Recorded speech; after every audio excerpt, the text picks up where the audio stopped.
Hi, everyone, and welcome back to another episode of the Metamorphosis podcast, the podcast that unleashes your inner butterfly. So, job hunting. Ugh, it's not fun. We all know that. And it can be really, really disheartening to search for jobs only to be rejected 80% of the time. I'm sure everybody has experienced that. And it can be the only thing that consumes your everyday life. You think about it all the time, the moment you wake up, go to sleep, etc. However, I would suggest allotting only a few hours of your day to job hunt. There was one time actually where I spent the entire day looking for a job, and worse, it was a weekend. And mind you, even though I was sitting the whole day, I felt my energy deplete by the end of the day. But not only that, I felt so defeated. So I swore not to do that. For this episode, it's probably going to be a quick one, but I just want to provide some suggestions as to what you can do to pass time productively while having fun. You don't have to do all these, of course.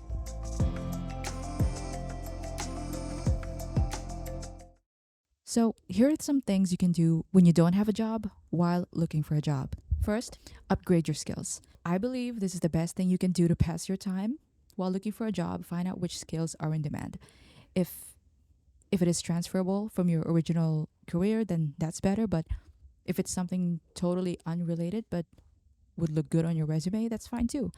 For example, since I work as a graphic designer, I've been spending my time upskilling to motion design. Or if you're a writer for, say, blogs, maybe you could transition into UX writing. Or if you work in finance, what skills can you develop from your finance background that can be advantageous? Upskilling is a great way for career development and can help you earn more, which, is always great. Learn a new language. This is what I've been doing, and it's so much fun.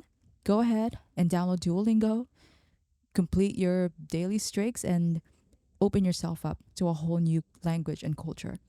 It's better if you have a clear motivation for learning because that's going to help you stay consistent. But if you just want to do it for fun or as a hobby, then that's totally fine as well. You can take it easy with that. Next, improve your health. It's very easy to sit all day and do nothing if you're unemployed.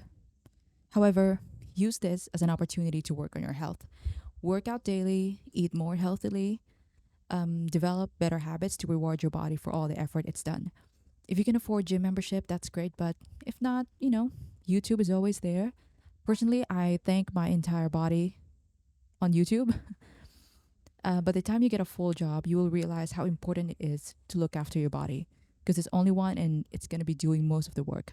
So, yeah, no excuses. Create personal projects. I say this as a reminder to myself as well. So, we probably have a bunch of creative projects that have been set aside for some reason. And yeah, use your spare time to develop those creative skills.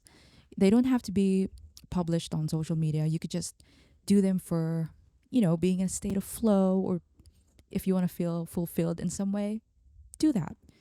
They've been waiting to be touched. Next, learn about your industry's trends. The world is constantly evolving, and more often than not, whichever career you may be in, it's going to be affected.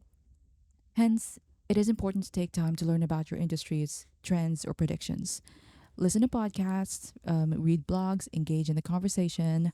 You want to be in the pulse of your industry and figure out how you can use those newly acquired knowledges to your advantage. Next is publish a blog. If you love writing, maybe there are certain topics that you're passionate about, maybe music, film, creativity, cars, whatever that is, write about it. Don't expect to be paid for it right away. You can publish on platforms like Medium, Substack, or LinkedIn. Feel free to share your thoughts to people, and maybe you can build a community out of that. Who knows? Declutter, sell your old stuff. This is something I've done just this week as of writing. I started selling some of my books and old CDs and DVDs, and I know it may feel like, well, you just don't have a job. And I found that it's pretty easy to let go of things that you no longer feel emotionally attached to or have outgrown from.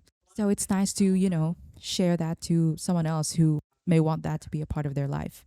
Be more financially literate. When you finally get a job, how are you going to manage your income? Of course, your money management is going to depend on how much you're making exactly. So there's no one size fits all solution for everyone, but with your spare time, make time to make money goals that will benefit you in the long run. Maybe your habits about money weren't so good before. Maybe you were impulsively spending, or you have little savings, or you were prioritizing things that are not supposed to be prioritized. Of course, enjoy your life, but financial discipline is always nice in the long run. Now, if you are not making enough of that right now, find out how you can improve that. But just remember to stick to it when new income starts rolling in. Create a wish list of things you would buy when you finally get a job. This is where you can practice delaying gratification. There's this thing that happens, right? Like when you don't have money, when you don't have enough money, you tend to come up with these things or that you want to buy. Maybe a new equipment, new gadget, new clothes, makeup, etc., etc. But when you finally get the money, it's like, oh wait, let me just spend that on something else. Maybe I want a latte right now, or I want a new pair of shoes, even though I have some more shoes that work perfectly. So give yourself a wish list of things that you would buy. And I would suggest using that as motivation. Like right now, I would love to have a film camera. I don't need it right now, but I would love to have it. In a way, it would also help me like start a new hobby. So yeah, it can either be something as small as, I don't know, a journal. Whatever that is, write it down. Reread books or read the books that have been lying around in your house that you never got the chance to finish. Yes, this is a note to me as well. Lastly, create future travel plans. Let your next trip be your motivation. If you've been dreaming of going to a certain place, plan it ahead. Yes, it doesn't matter if it feels so far off right now, but planning something that you believe is gonna come to you, it's such a nice feeling. So research some spots, like learn about the visa requirements if you need one. How many days are you staying? There's probably more ideas here from what I mentioned. During your unemployed days, or if you're unemployed right now, what do you like to do to pass your time? So feel free to share those with me by sending an email through the metamorphocast@gmail.com, or if you're listening on YouTube, just leave a comment. If you made it here to the end, I truly appreciate it, and I hope to see you again in the next episode of the Metamorphosis podcast.